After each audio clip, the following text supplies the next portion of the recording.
Et si on parlait de mes platines? Parce que oui, derrière ce sourire innocent, il y a des heures de souffrance de mission secondaire et de pigeons à attraper. Beaucoup de pigeons. C'est pour ça qu'aujourd'hui, rétrospective de tous mes platines que j'ai obtenus depuis que j'ai ma PS5. Au passage, n'hésitez pas à aller sur ma chaîne TikTok, c'est là que je poste tout, mais vraiment tout. N'hésitez pas aussi à vous abonner sur cette chaîne-là, c'est ma chaîne YouTube, à liker, à commenter et activer la cloche pour ne pas rater les prochaines vidéos. Et on est directement parti. Et on commence avec notre bon vieux Peter Parker alias Spider-Man. Alors celui-là, franchement, c'était un plaisir à platiner. Vraiment, ce Spider-Man, c'est l'un des meilleurs Spider-Man. Alors le platine, il est donné environ de 25 à 30 heures. Et le niveau de difficulté, pour moi, et seulement moi, entre 3 et 2 sur 10, parce que c'est vraiment beaucoup. Vraiment, le plus long dans ce jeu, c'est pas l'histoire, c'est les crimes dans la ville. Genre, t'es là, tu penses avoir fini, et là, tu vois qu'il te reste encore des crimes dans Harlem ou Chinatown. Partout, en fait. À ce moment-là, tu deviens officiellement un policier bénévole de New York. Mais honnêtement, ça reste un platine super fun à faire et je vous le conseille à 1000%. Et on enchaîne tout de suite sur Spider-Man Miles Morales, qui est la suite de Spider-Man 1. Bah oui, il faut suivre, hein.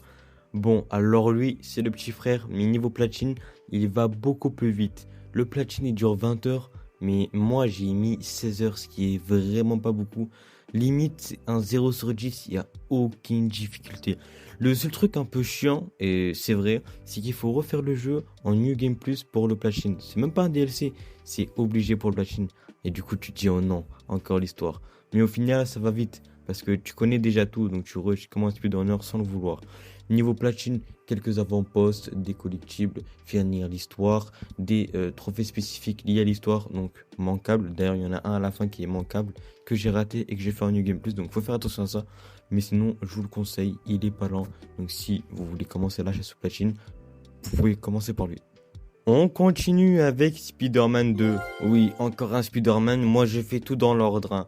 Ça doit être ça, ouais. Ouais, Alors là, on est sur un chef-d'œuvre. Le jeu est juste incroyable. Les guides, ils sont estimés entre 25 et 35 heures, donc c'est à peu près pareil comme Spider-Man 1.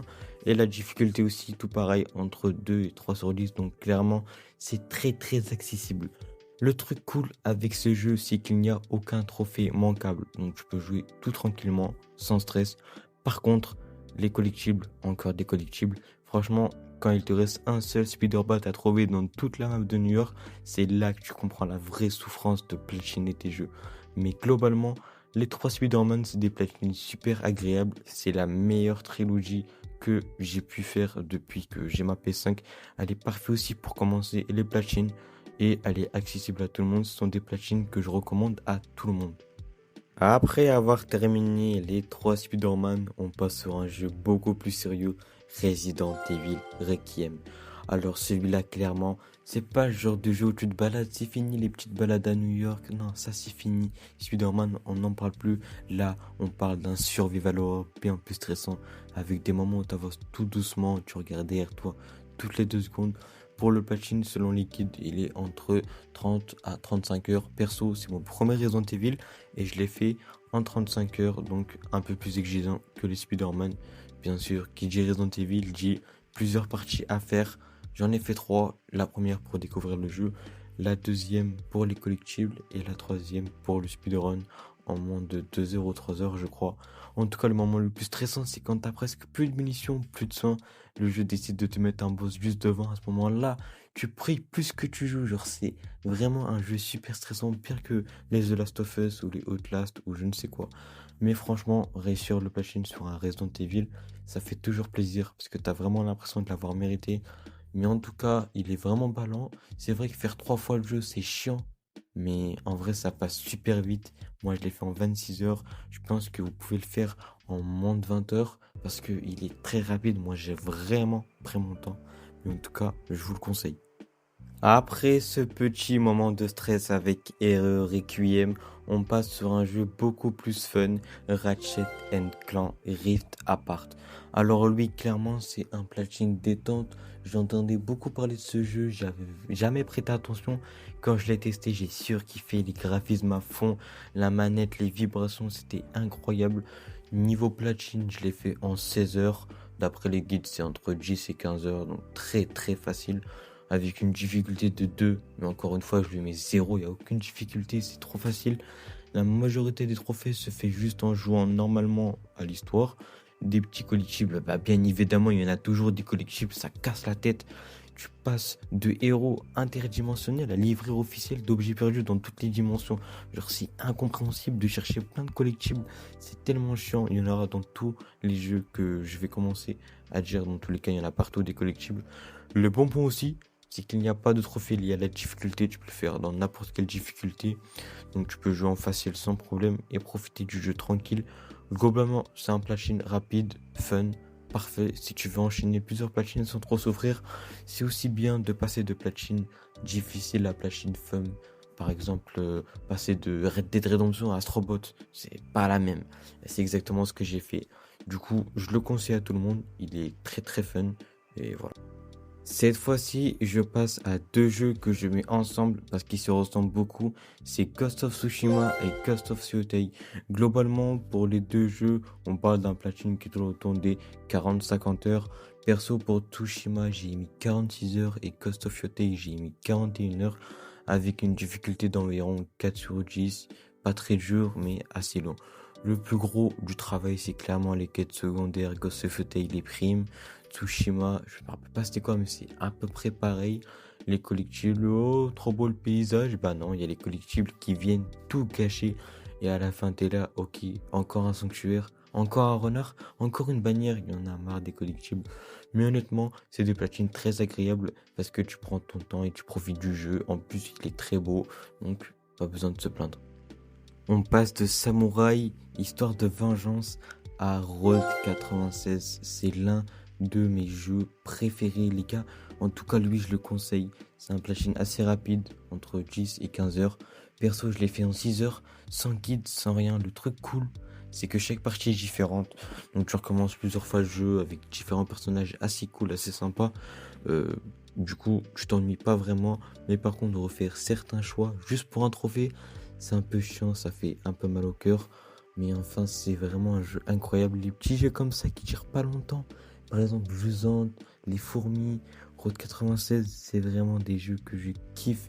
J'aime trop les jeux comme ça. En tout cas, en 6 heures, c'était fait. En premier run, juste un petit guide pour savoir ce qu'il faut faire. Tu fouilles un peu partout. Et après, c'est carré. En tout cas, je vous le conseille énormément. Je le conseille à tout le monde. Ok, là on change complètement d'ambiance, on passe sur Mafia The Old Country, un jeu assez facile. J'ai terminé l'histoire en 12 heures, je l'ai platine en 26 heures. Il y a une belle histoire, des collectibles. J'ai passé 2 heures à faire l'histoire, mais j'ai passé aussi 10 heures à chercher des collectibles. Tu mens. C'est-à-dire que, Tu mens. regarde, Tu mens. Il y a des trophées d'infiltration, pas de trophées manquables parce qu'on peut revenir dans les chapitres. Des trophées liés à l'histoire, encore une fois. Du coup, tu peux recharger les chapitres. C'est trop dur de conduire sur ce jeu, je le dis clairement. Même conduire dans la vraie vie, c'est plus facile. C'est immaniable. Je sais pas si c'est français, mais c'est immaniable. Je ne sais pas conduire. En tout cas, je vous le conseille si vous aimez bien les jeux comme ça. Mais attention, les collectibles. Ok, là on passe sur The Last of Us partie 1. Alors, le platine, je l'ai fait en 26 heures. Il est pas long. Celui-là, c'est clairement pas un jeu, c'est une expérience. Il faut le faire. Niveau platine, le guide il dit 35 heures, mais je l'ai fait en 26, donc ça va. Difficulté 3 sur 10. Le plus gros défi dans le jeu, c'est clairement les collectibles, artefacts, pendentifs, conversations optionnelles. Bref, t'en rates un seul, t'es bon pour refaire tout un chapitre. Y a rien de pire que finir une zone, regarder la liste des trophées et voir 99% de terminés. À ce moment-là, t'as envie de poser la manette, regarder le mur et réfléchir à tes choix de vie. Mais honnêtement, le platine reste super satisfaisant parce que tu revis toute l'histoire et tu fais attention à chaque détail. N'hésitez pas à regarder tous les recoins durant ta première partie, ça va gravement t'aider. Et ensuite, à la fin, tu recommences tous les chapitres, du coup tu récupères tout ce qui manque. Et si au début du jeu, tu vois que tu débloques pas beaucoup de trophées, c'est normal, tous les trophées se débloquent à la fin. Donc c'est ce qui m'est arrivé, en tout cas je vous le conseille. Et voilà mon dernier platine, The Last of Us, partie 2. Alors là, on monte d'un niveau. Le platine est plus long, environ 40 à 50 heures, une difficulté autour des 4 sur 10. Personnellement, je l'ai fait en 45 heures. Encore une fois, les collectibles sont partout, genre vraiment partout. Dans les tiroirs, derrière les portes, dans les toilettes, dans tes... Non, non, non. Dans les coins où tu iras jamais normalement. Et le pire moment, c'est quand tu termines le jeu. Tu te dis, c'est bon, j'ai tout fait. Et là, tu regardes les trophées et tu vois qu'il te manque encore quelques cartes ou quelques pièces.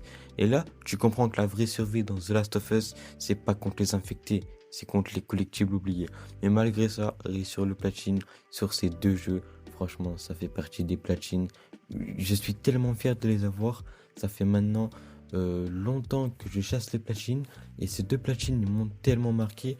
En tout cas, j'ai dû faire 3 fois le jeu pour un trophée qu'il faut améliorer toutes les armes. Ce trophée-là, il est très long. Mais en tout cas, je vous le conseille. Et bah voilà, la vidéo elle est finie. Franchement, quand j'y pense, ça représente des dizaines, voire des centaines d'heures passées à chercher des objets, refaire des missions et parfois souffrir un peu. Mais au final, chaque platine a son histoire. Il y en a qui étaient faciles, il y en a qui m'ont fait rager, il y en a que j'ai adoré du début à la fin.